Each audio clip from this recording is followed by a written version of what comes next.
demasiado felices de poder estar juntos en nuestro primer domingo del año, ¿no? Empezó nuestra temporada de verano, ¿no? ¿A quiénes les gusta el calor? Yo veo por ahí personas que les encanta el calor, están sonriendo, vienen felices por el calor. A mí no me gusta mucho, pero lo soporto. Y quisiera que para empezar leamos Santiago 1:18. Santiago 1:18.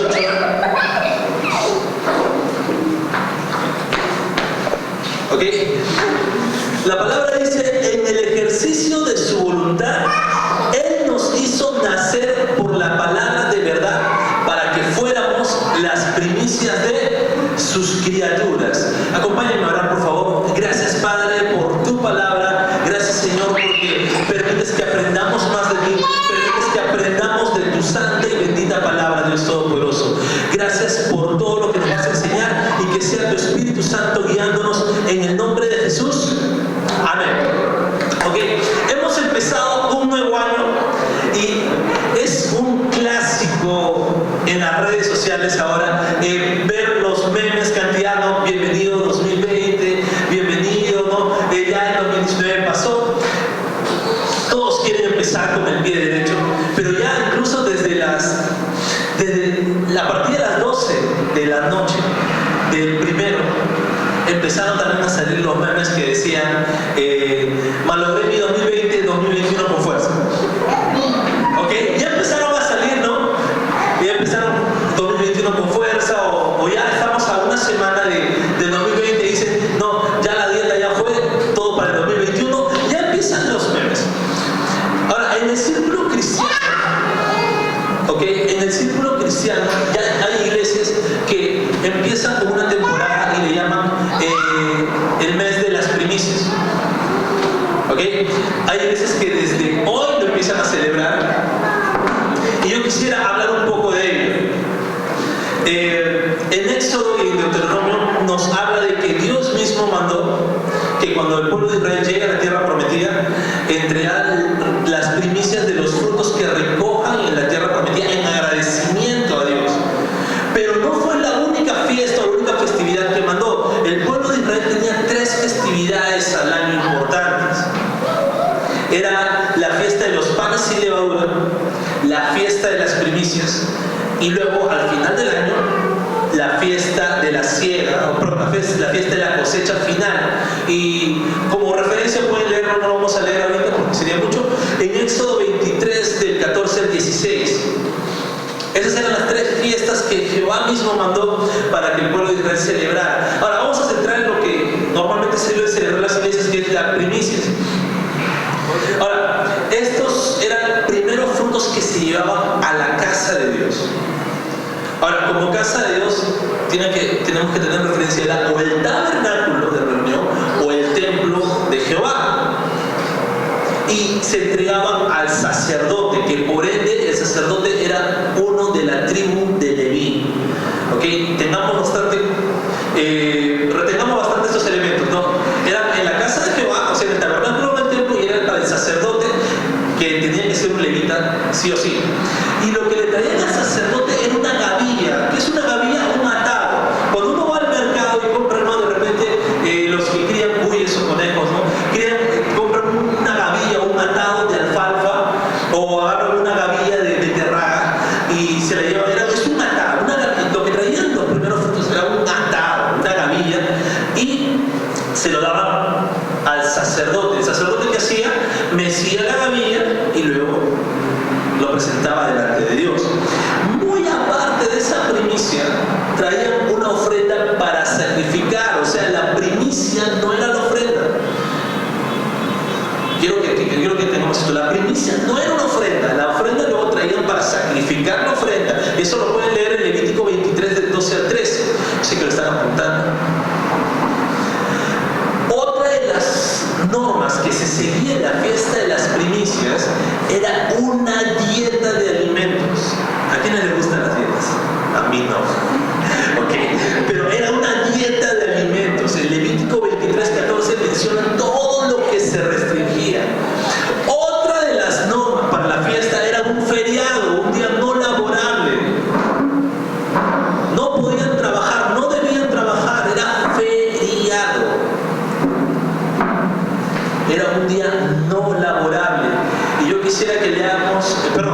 quisiera que lo puedan apuntar. En números del 28 al 20, números 28-26 nos dice que era un día feriado. Ahora, la fiesta de las primicias no era un mandamiento apartado, ¿ok? No era que solamente eso, no, eran 3 mandamientos que se tenían que seguir, 3 fiestas. La de los panes sin levadura, luego de 15 días empezaba la fiesta de las primicias y luego contaban hasta que termine el año lo que vendría a ser la fiesta de la cosecha final. Ahora, otro de los datos importantes es que en la Biblia no menciona que es al empezar el año lo que tiene que ser las primicias, sino lo empezaba en la fecha del 6 de Sivan, o sea, el 9º mes del calendario hebreo, que para nosotros sería entre mayo y junio. No lo empezaba en enero. Ahora, yo no quiero decir si la iglesia debe o no celebrar la fiesta, si está bien hacerlo o si está mal hacerlo, ni si se lo deben hacer en enero, en mayo, cuando quieran hacerlo. Porque hay incluso elementos que ya no tenemos. No hay templo de Jehová, o sea, no hay templo en Israel, no hay sacerdotes levitas, así que yo quiero enfocarme en lo principal. Quiero enfocarme en primero lo primero. Y quisiera que volvamos a leer el texto inicial. Dice: en el ejercicio de su voluntad, Él nos hizo nacer por la palabra de verdad para que fuéramos las primicias de sus criaturas. Y yo quisiera que tengamos 3 puntos aquí importantísimos. Lo primero es: Dios es soberano. ¿Ok? Dios es soberano. Muchas veces los cristianos olvidamos eso. Los cristianos olvidamos que Dios es soberano y lo que queremos hacer, lo más tonto que queremos hacer es negociar con Dios. Queremos ponerle condiciones a Dios. Es como si oráramos y dijéramos: mira Dios, mira, si tú haces esto, yo puedo hacer esto, o si tú haces, yo doy esto. Y creemos que tenemos la potestad de negociar con Dios. O ese es en el mejor de los casos. En el peor de los casos, creemos que tenemos la potestad de darle órdenes a Dios para que Dios ejerza nuestra voluntad. Y creemos que le podemos ordenar a Dios, ¿no? Y nos olvidamos de que Dios es soberano. Y la soberanía de Dios está reflejada ¿en dónde? En su voluntad. La voluntad de Dios está por encima de todo. En el texto, ¿cómo empieza? Dice: en el ejercicio de su voluntad. O sea, ¿qué cosa? Es Dios ejerciendo su voluntad. Ahora, ¿saben qué? En este texto encuentro algo precioso. Lo hermoso de este texto es que no somos nosotros escogiendo a Dios, es Dios escogiéndonos a nosotros por su pura voluntad. Y cada uno de nosotros debemos alegrarnos. No es que tú hayas escogido a Dios algún día o que hayas venido a la iglesia y que digas: yo quiero seguir a Dios. No, es Dios escogiéndote a ti, diciéndote: tú vas a ser mío. Yo tengo la voluntad de que tú vas a ser mío. Por eso que estás aquí, por eso que te traigo domingo a domingo. Esa es la soberanía de Dios. Ahora, si dependiera de nosotros escoger o no a Dios, créame, ninguno lo haría. La naturaleza del hombre no está hecha para escoger a Dios. La naturaleza del hombre es tan pecaminosa, tan pecadora, que no escogería a Dios jamás. Y de repente por ahí me sale alguno, ¿no? Y me diga: yo sí elegiría a Dios porque los santos nomás lo eligen. Lastimosamente a veces el ego es tan grande que nos hace pensar ello. No, es Dios eligiéndote a ti. Y quisiera que podamos leer Romanos 1:21.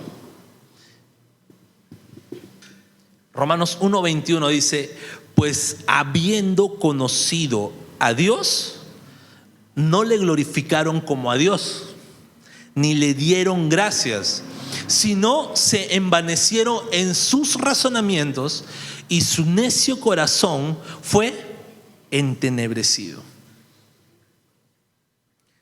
¿Cómo les quedó el ojo? Estas personas a las que le está hablando Pablo conocían a Dios. pero no glorificaron como a Dios. Y así es el mundo actual. Si Dios no te escoge, tú no escogerías por más que conozcas a Dios.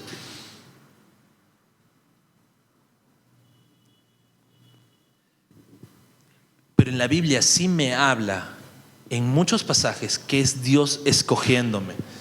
Es Dios quien escoge, es Dios por el que podemos estar aquí, podemos decir soy un hijo de Dios. En Efesios 1 del 3 al 7, ahora sí vamos a leer un poco más de lo que el principio dice: bendito sea Dios y Padre de nuestro Señor Jesucristo, que nos bendijo con toda bendición espiritual en los lugares celestiales en Cristo, según nos escogió en Él antes de la fundación del mundo, para que fuésemos santos y sin mancha delante de Él, en amor habiéndonos predestinado para ser adoptados hijos suyos por medio de Jesucristo, según el puro afecto de su voluntad, para alabanza de la gloria de su gracia, con la cual nos hizo aceptos en el amado.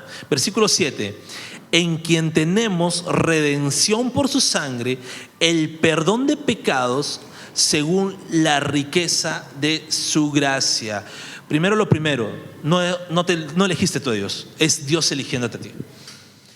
Por su pura voluntad te eligió, por su pura voluntad estás aquí, por su pura voluntad te redimió y puede llamarte ahora hijo de Dios. No eres tú, es Dios eligiéndote. La soberanía de Dios escapa a toda voluntad humana, porque su voluntad está por encima de todo. Primer punto, Dios es soberano. Un segundo punto que puedo ver en el pasaje que leímos es: tenemos que volver a nacer. Y yo quisiera que cada uno piense en alguien que alguna vez en su vida dicen: este no va a cambiar nunca, tiene que volver a nacer para que cambie. ¿Quiénes han tenido a alguien así? No, levantan todos la mano ahí. Okay. Algunos dicen: no va a cambiar nunca, tiene que volver a nacer. Y es normal pensar en esta solución, ¿no? Porque a veces cambiar al hombre es un poco imposible. Pero la única solución también es imposible para el hombre. Nadie puede volver a nacer por su propia voluntad. Para el hombre sería imposible volver a nacer. Por más que quieras cambiar a alguien, por más que quieras resetearle el chip a alguien, no volverá a nacer, no volverá a entrar a su mamá para que nazca. No, es imposible. Pero hay alguien que le encanta lo imposible y es Dios. Lucas 18:27 dice: Jesús les dijo: lo que es imposible para los hombres es posible para Dios. Da la casualidad que Jesús estaba hablando con un grupo de personas que no podían entender cómo un ser humano podía ser salvo. Jesús le da, ¿no?, que más fácil es que un camello entre por el ojo de una aguja que una persona sea salvo, que un rico pueda entrar al reino de los cielos. O sea, era una locura total. Y Jesús dice: no, lo que es imposible para el hombre, para Dios es posible. Tal vez un ser humano no pueda nacer de nuevo físicamente. Y aunque querramos con mucho corazón que una persona, ¿no?, nazca de nuevo para que cambie, ¿no?, por fin, ¿no?, cambie esa persona, no vamos a lograrlo. Es imposible para el hombre. Y en los tiempos de Jesús también hubo un sabio, un judío sabio de entre los fariseos, que le preguntó a Jesús en Juan 3:3. Nicodemo le pregunta a Jesús y le dice: ¿cómo puedo nacer de nuevo, no? Y Jesús le dice: no, si de cierto te digo que el que no naciere de nuevo no puede ver el reino de Dios. Ahora, ¿cómo nazco de nuevo? Por la palabra de verdad. Y esa palabra de verdad, esa verdad, la Biblia es bien clara cuando habla de verdad, es Jesús. La única manera que una persona nazca de nuevo es a través de Jesús. Juan 14:6 dice, no, yo soy el camino, la verdad y la vida. Nadie llega al Padre si no es por mí. Es a través de Jesús que puede nacer una persona de nuevo. Es a través de Jesús que una persona encuentra el camino al Padre. Nace de nuevo y encuentra el camino al Padre. No hay otro camino, es Jesús. Yo quiero decirte algo, primero lo primero, Dios en su soberanía ejerce su voluntad, nos hace nacer de nuevo a través de la verdad. Y esa verdad es Jesús. Nuestro primer punto, Dios es soberano. Segundo punto, tenemos que nacer de nuevo. Y un tercer punto, muy importante, es somos primicias. Habíamos hablado al principio de primicias, ¿verdad? Que era el pueblo de Israel. Ahora vamos a aplicarlo, cómo se ve eso en la actualidad. Nosotros no somos del pueblo de Israel, no cosechamos frutos, pero eso no impide que tú y yo seamos primicias, porque la Biblia dice que somos primicias de su creación.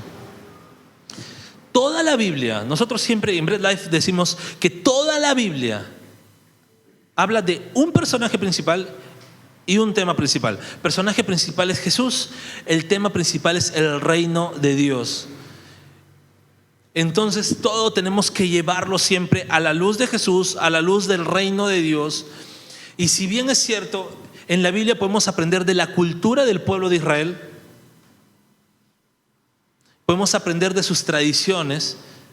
Es más, conozco un pastor que me enseñaba, que decía, ¿quieres entender por qué el Medio Oriente sigue en conflicto? Lee la Biblia, vas a entender todo. Es más, sociólogos leen la Biblia para entender los conflictos del Medio Oriente. Sí, podemos aprender cultura, podemos aprender historia en la Biblia, pero tiene más. El tema principal es el reino de Dios y el personaje principal es Jesús. Cuando Dios mandó a recoger los primeros frutos y atarlos en una gavilla, es una representación de cada uno de nosotros como primeros frutos, siendo escogidos por Dios y siendo presentados ante su presencia. Hay un significado adicional de gavilla. Sí, el primer significado es un atado de frutas, un atado de ramas, un atado de lo que quieras atar. Pero un significado adicional es un grupo de personas. Y lo más emocionante es un grupo de personas de un sentido despectivo, como un grupo de personas nada importante, un grupo de personas que no merecen ni considerarse personas. Y es esa gavilla la que Dios eligió, es en esa gavilla de personas en la que Dios nos escogió, que no valíamos para nada, pero en Dios valemos mucho. Algo importante es que nosotros reconozcamos que la condición real entre el hombre y Dios es que Dios es sumamente soberano y nosotros somos seres insignificantes. Tienes que reconocer eso. La condición del mundo hace querer ver al revés esta realidad.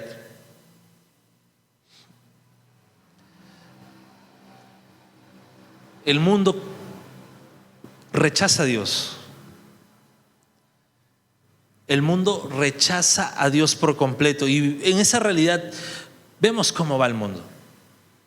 El hombre es tan insignificante que en su situación actual, que rechaza a Dios, vemos guerras,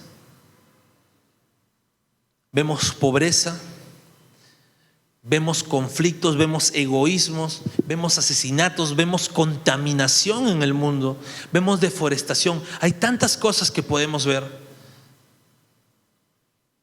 El hombre rechazando a Dios es un ser vil y lo podemos ver reflejado. El hombre rechazando a Dios poco a poco destruye su creación.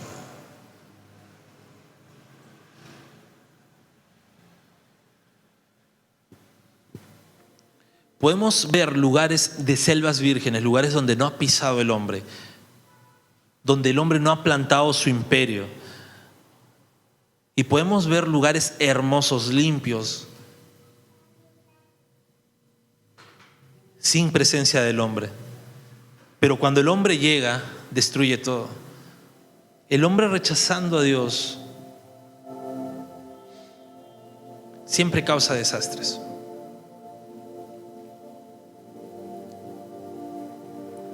Es por eso que el hombre necesita de Dios. Cada ser humano necesita de Dios. Siempre primero lo primero. Dios es soberano. En su soberanía, ejerciendo su voluntad, nos hace nacer de nuevos a través de Jesús. A través de la verdad, de esa verdad que es Jesús, nos convierte en primicias de su creación, en esa primicia, en esa gavilla escogida por Él, sin ser nada especiales. Y ante los ojos de las demás personas, de repente siendo insignificantes, Dios nos escogió para poder llamarnos sus hijos. Y de repente me puedes preguntar, me puedes decir, ya entendí que Dios es soberano, su voluntad, Él puede hacer lo que se le da la gana, ¿no? Me puede hacer nacer de nuevo si quiere. Pero hay algo importante. Hay una ley física que es de acción y reacción. Toda acción tiene una reacción. Y yo quisiera que también apliquemos eso ahora. La acción está tomada por Dios. Él me eligió, soy su hijo, me hizo nacer de nuevo, soy una primicia de su creación. ¿Cómo yo debo reaccionar a eso? ¿Cómo puedo reaccionar a eso? Y en el mismo libro de Santiago, capítulo 1, pero lo vamos a leer del versículo 12, dice: bienaventurado el varón que soporta la tentación, porque cuando haya resistido la prueba, recibirá la corona de vida que Dios ha prometido a los que le aman. Soportemos todo periodo de tentación. Estamos en una vida donde diariamente tenemos tentaciones, tenemos pruebas. Soportemos. De la mano de Dios soportemos toda tentación, y no por la corona de vida que Dios promete, porque esa promesa no es para cualquiera. Dice, Dios promete una corona de vida a los que le aman. No está diciendo porque tú soportes la tentación o porque hagas algo te voy a dar una corona de vida. No, está diciendo, si me amas, la corona de vida es tuya. Cada vez que venga una prueba, una tentación, sopórtale, recordándote a ti mismo el amor de Dios. En el versículo 13 dice: cuando alguno es tentado, no diga que es tentado de parte de Dios, porque Dios no puede ser tentado por el mal, ni Él tienta a nadie, sino que cada uno es tentado cuando de su propia concupiscencia es atraído y seducido. Entonces la concupiscencia, después que ha concebido, da a luz el pecado, y el pecado, siendo consumado, da luz a la muerte. Si hay una tentación o estás pasando, no digas que Dios te está probando, ni le eches la culpa a Dios.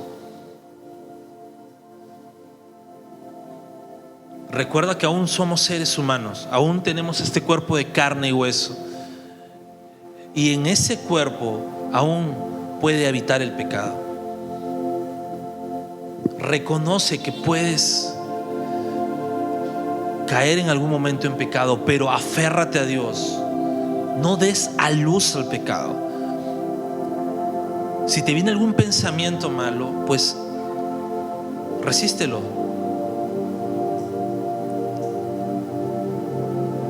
Ora, adora, lee la palabra.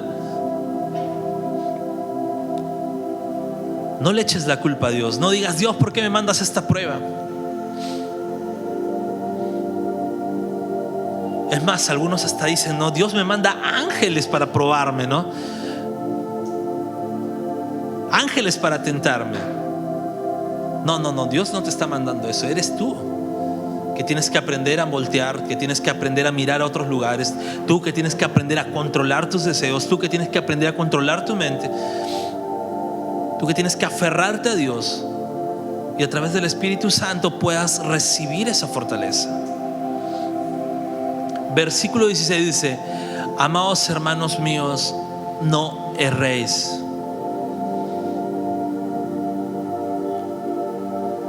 Otras traducciones bíblicas dicen: no se dejen engañar.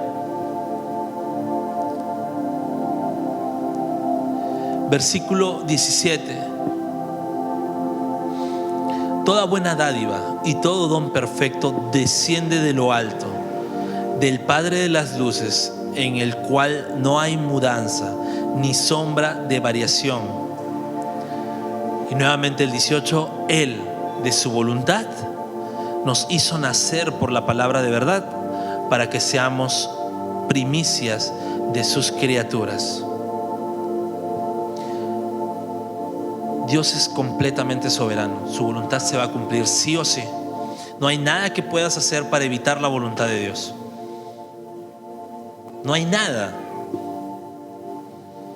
Por más que negocies, por más que quieras ordenar, por más berrinches que hagas, o por más sacrificios que quieras hacer, la voluntad de Dios es soberana.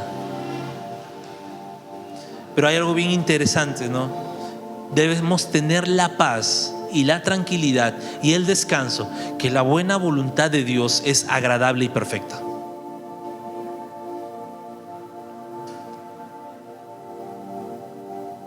En Jesús podemos nacer de nuevo. Es más, todo cristiano decimos que hemos nacido de nuevo por Jesús. Es por el sacrificio en la cruz que Él limpia nuestros pecados y nos hace nacer de nuevo.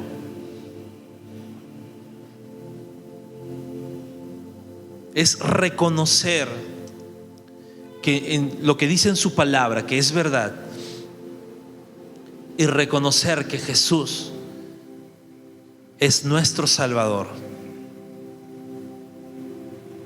Ahora, ese reconocimiento no es solamente reconocerlo de labios, sino en ese reconocimiento Dios nos hace arrepentirnos y nos da la fe de poder aferrarnos a Él, aferrarnos a esa promesa. Y es ahí donde un cristiano nace de nuevo. No se trata de una oración que puedas hacer. No se trata de cuántas veces pases adelante a repetir una oración. Se trata de lo que Dios ha hecho en ti. Y si escuchas esto por primera vez, aférrate a esa promesa. Aférrate a que Jesús, en su sacrificio, cambió tu condición de pecador y te hizo una nueva criatura, te hizo nacer de nuevo. Y solamente a través de Jesús podemos ser salvos.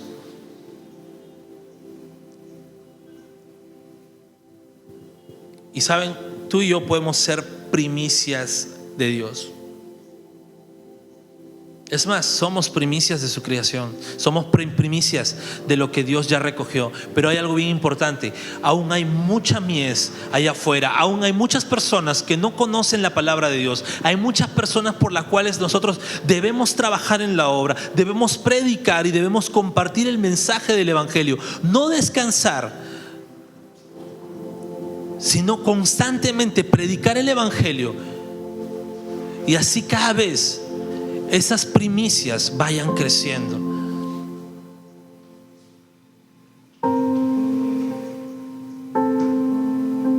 Los primeros frutos ya no son materiales. Los primeros frutos ya no se recogen de la tierra. Los primeros frutos ya no es lo que tú puedas hacer para ti. Los primeros frutos son personas a las cuales debemos predicar, a las cuales debemos traer a la iglesia. Esos son los primeros frutos. ¿Quieres celebrar una verdadera fiesta de primicias? ¿Quieres honrar verdaderamente a Dios? Predica el Evangelio. Trae personas a la iglesia. esa es la representación espiritual de lo que antiguamente se celebraba. Y eso es lo que cada cristiano debe hacer. Acompáñame a orar, por favor. Gracias, Señor. Gracias, Padre, por esta palabra. Gracias porque tú permites que podamos escuchar lo que tú quieres enseñarnos, Dios. Y sabemos que has ido hablando tú, Padre, y sabemos que has ido guiando tú cada momento, y que esta palabra podamos retenerla. Tú eres soberano. No hay nada más soberano que tú en este mundo. Tu voluntad es única, tu voluntad está por encima de todos nuestros deseos, pero confiamos en que tu buena voluntad es agradable, es perfecta, y por eso tenemos la paz. Gracias también porque a través de Jesús podemos nacer de nuevo. Es a través de Jesús quien ahora podemos llamarnos tus hijos y podemos decir: puedo acercarme a ti sin una valla, sin una cortina, sin un muro, sin tener que pasar de cuarto en cuarto, Señor, y sin temor a morir, porque a través de Jesús podemos acceder a tu trono, Dios. Y gracias porque podemos decir que somos primicias, frutos recogidos, y a lo mejor, Dios, de entre lo más vil tú nos escogiste y nos trajiste de tu presencia. Pero también permite, Señor, que a través de lo que nosotros podemos predicar haya más primicias para ti, haya más frutos para ti. Te damos toda la gloria, toda la honra, en el nombre de Jesús. Amén y amén. Vámonos adorando a Dios.